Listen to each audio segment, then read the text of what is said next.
بہجت الاسرار شریف میں ہے حضرت سیدنا عبدالرزاق رضی اللہ تعالیٰ عنہ آپ کے صاحبزادے جن سے ہمارا سلسلہ غوث پاک سے ملا ہے. حضرت غوث پاک رضی اللہ تعالیٰ عنہ کے بہت سے صاحبزادے تھے. سب سے بڑے صاحبزادے سیدنا عبدالعزیز تھے. الحمدللہ جو بغداد کے سجادہ نشین ہیں یہ سیدنا عبدالعزیز رضی اللہ تعالی عنہ حضور کے بڑے صاحبزادے کی اولاد سے وہاں سجادگی چل رہی ہے. حضرت سیدنا عبدالرزاق رضی اللہ تعالی عنہ فرماتے ہیں کہ ہم سے ہمارے والد ماجد سیدنا شیخ عبدالقادر جیلانی غوث اعظم رضی اللہ تعالی عنہ نے اپنا واقعہ بیان فرمایا. غوث اعظم نے خود اپنا واقعہ بیان کیا. فرماتے ہمارے والد بیان کر رہے تھے کہ ایک دن جامع منصور میں، جامع مسجد جو خلیفہ منصور نے بنایا تھا بغداد میں، بہت بڑی مسجد، اس کو جامع منصور کہتے ہیں. حضرت غوث پاک رضی اللہ تعالی عنہ فرماتے ہیں میں وہاں پر اکیلا نماز پڑھ رہا تھا تو اچانک میں نے دیکھا کہ سامنے جو پلر ہے میرے کان میں سرسراہٹ کی آواز آئی اور میں نے دیکھا کہ بالکل میرے سامنے سے ایک بڑا سانپ اوپر سے اترتے اترتے اترتے آیا اور میں قیام کی حالت میں تھا. آپ ہوتے تو بتاؤ کیا ہوتا؟ بھاگتے نہیں، اگر بھاگتے ہیں تو چلاتے تو ضرور. غوث اعظم فرماتے ہیں وہ بہت بڑا سانپ اس پلر سے نیچے آیا اور جہاں میں پیشانی سجدے میں رکھتا ہوں وہیں پر منہ کھول کر کے کھڑا ہو. لیکن میرے غوث پاک استقامت والے تھے، کچھ ڈرے نہیں، پوری رکعت پوری کی اور رکوع کیا. جیسا شریعت کا حکم ہے استقامت اسی کو کہتے.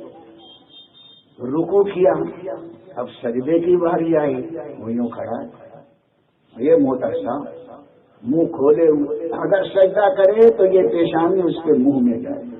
لیکن میرے غوث پاک ڈرے نہیں. جیسے ہی سجدے کے قریب آئے فرماتے ہیں میں نے ہاتھ سے اس کو یوں کر دیا، وہ ہٹ گیا، میں نے سجدہ کیا، پھر دوبارہ سجدہ کیا اور دوسری رکعت تھی میں اتحیات میں بیٹھا. جب میں نے اس کو ہٹایا تو اس طرف وہ کھڑا ہو گیا، بیٹھ گیا. جیسے ہی میں اتحیات میں بیٹھا تو پھر وہ میری طرف آیا اور آ کر میری ران پر چلا اور ران پر چل کر فرماتے ہیں یوں اٹھا اور میرے کندھے پر آیا. کندھے پر آ کر کے پورے گردن میں لپٹ گیا. اب بتاؤ، ارے تم تو سن کر کے حیرت کر رہے ہو، ایسا لگتا ہے تمہارے کہیں گردن میں تو نہیں لپٹ گیا، ایسا لگ رہا ہے نا. سوچ رہا ہے آدمی یہ کیا ہو رہا ہے. یہ حضرت غوث پاک فرماتے ہیں لیکن الحمدللہ مجھے ذرا بھی گھبراہٹ نہیں ہے.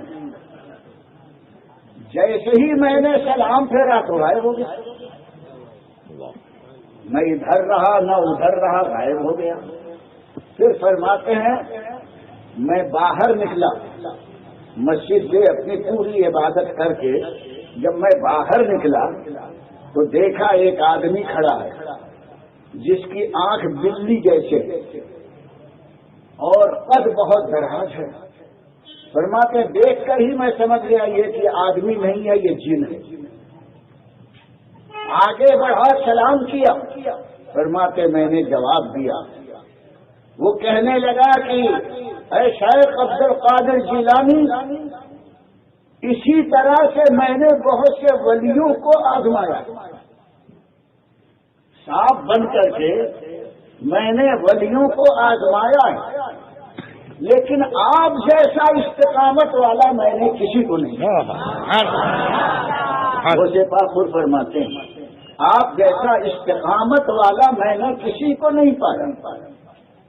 میں جب ولیوں کے پاس آیا اور نماز کی حالت میں نے اس طرح ان کو آزمایا تو کچھ تو ایسے تھے جو ظاہر میں بھی گھبرا گئے اور باطن میں بھی اضطراب پیدا ہوا، اور کچھ ولی وہ تھے ظاہر میں گھبرائے لیکن دل میں کوئی ان کے اضطراب نہیں پیدا ہوا، اور کچھ لوگ ایسے تھے کہ باطن میں گھبرائے ظاہر میں بالکل پرسکون رہے، لیکن آپ ایسے ملے ہیں نہ ظاہر میں اضطراب نہ باطن میں گھبراہٹ، ظاہر میں گھبراہٹ نہ باطن میں اضطراب، یہ آپ کا استقامت کا معاملہ ہے۔ ہاتھ بڑھائیے، آج میں آپ کے ہاتھ پر توبہ کرتا ہوں۔ حضرت غوث پاک فرماتے اس جن نے توبہ کی اور پھر کہا میں اب کبھی ایسی غلطی نہیں کروں گا۔